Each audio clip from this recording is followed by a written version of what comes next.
नमस्कार सारे खंड मिट्ठे डोगरें गी, देवियें गी, सज्जनें गी, बड्डें गी, बजुर्गें गी मेरा राम राम। दोस्तों, अ'ऊं सैल शर्मा अज्ज फिर पेश हो जां इक डोगरी कविता लेइयै। एह् कविता में यारी दोस्ती दे उप्पर लिखी ऐ। यारी दोस्ती दा पूरा साथ निभाना चाहिदा ते में उम्मीद करना मेरी कविता तुसें सारें गी पसंद होग। अगर पसंद होग ते जरूर लाइक शेयर कमेंट करेओ ते अपने डोगरे दा हौसला बधाएओ। में अपने लफ्जें गी इत्थै गै विराम देइयै कविता शुरू करने लगा। दोस्ती च कदें नहीं करनी गरदारी, दोस्ती च कदें नहीं करनी गरदारी, भावें दोस्त होऐ मजदूर ते भावें होऐ सरकारी, भावें दोस्त होऐ मजदूर ते भावें होऐ सरकारी।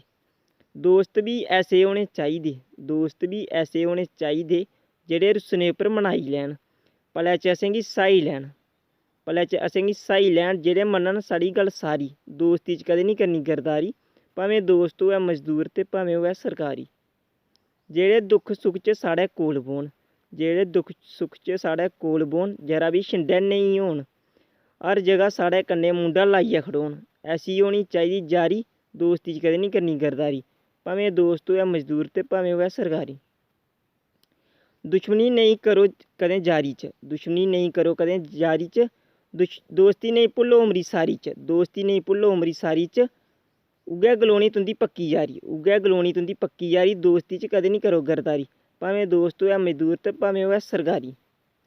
यारी लाओ ऐसी की, यारी लाओ ऐसी कि दुश्मन बी दिक्खी दिक्खी सड़े, झांकियै ओह् बाह्रा फिरियै अंदर बड़े, फ्ही ओह् दोबारै तुं'दे कन्नै निं लड़े, फ्ही ओह् दोबारै तुं'दे कन्नै निं लड़े। तुं'दी दोस्ती पवै ओह्दे पर भारी, तुं'दी दोस्ती पवै ओह्दे पर भारी।